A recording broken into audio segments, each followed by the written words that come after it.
This truck was found on the 1st of May in Times Square. The vendors in the area noticed that smoke was coming out of this truck. The police were called in, at bomb squad, and they found in this truck a very makeshift bomb.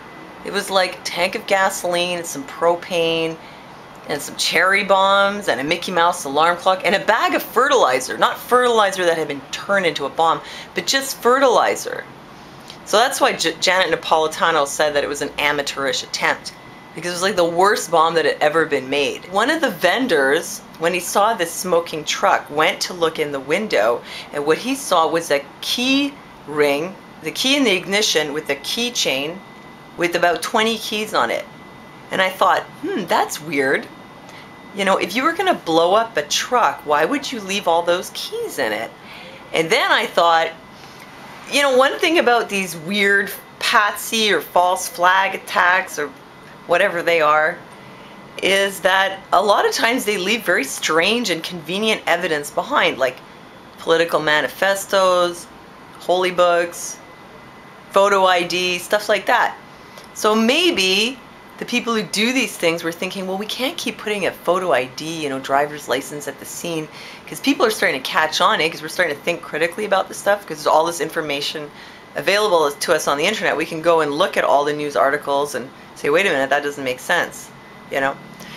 So people are becoming a little more critical of it, and I guess they realize that, you know, we're starting to be a little skeptical when it comes to all this convenient evidence. So maybe they said, okay, we can't put a photo ID, but, oh, I know, let's leave a keychain with a whole bunch of keys, and then the keys will turn out to be, you know, the keys to the guy's house or his car or something, and that'll be like really conclusive evidence. Yeah, that's a good idea.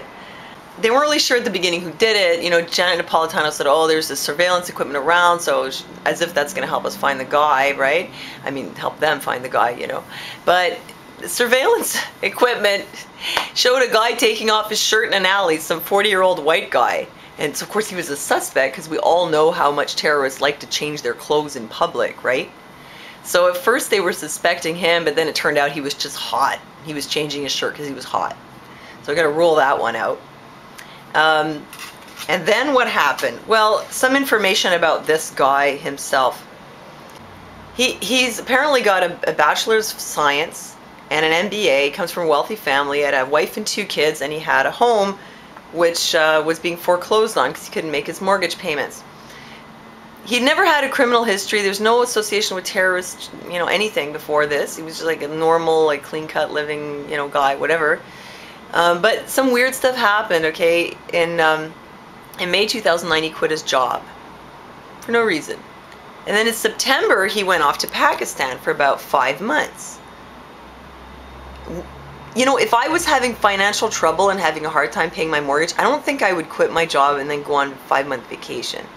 But anyway, that's what he did. When he came back, he bought a truck with cash for $1,300. And then after he left the truck bomb, he went and last minute purchased a ticket to Dubai. So I guess he had some money. Here's a weird thing. He was apprehended at the airport. His name turned out to be Faisal Shahzad. Yeah, Faisal Shahzad. Okay. So he goes to the Kennedy airport, buys a ticket last minute, gets on the plane. He's allowed to get on the plane. Then he's pulled off the plane because it turns out he's on a no-fly list. Yeah, okay, why is he pulled off the plane? Why is he on a no-fly list? Because the only things he's got going against him is he's from Pakistan. He recently lost his home. Maybe he's disgruntled. Oh yes, he expressed a dislike for the Bush government and their foreign policy. Apparently he had said in 2004 to some real estate guy he was working with that he disliked Bush and his foreign policy in Iraq. So is that reason to get him on a no-fly list? Because if it is, that's pretty bad. Personally, I think there was absolutely no reason for him to be on there. And I don't mean this in the sense as in it's not fair. I mean there was no reason. He was put on the no-fly list just so they could take him off the plane. Yeah, I think it's an inside job. Okay, so they let him through customs. Why would they let him through customs and then pull him off the plane? Was it just so it's more dramatic?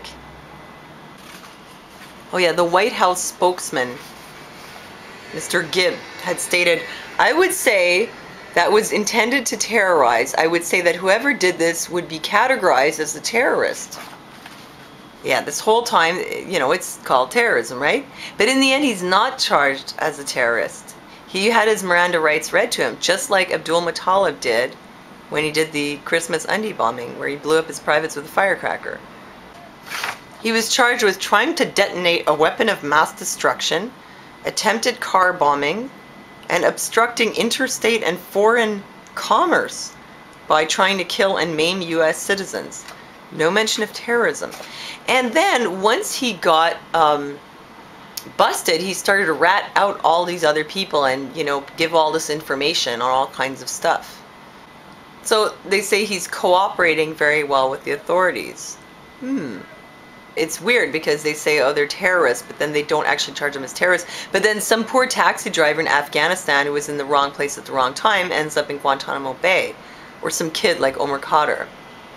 Oh yeah, the Taliban had apparently claimed responsibility, put up a video on YouTube or something.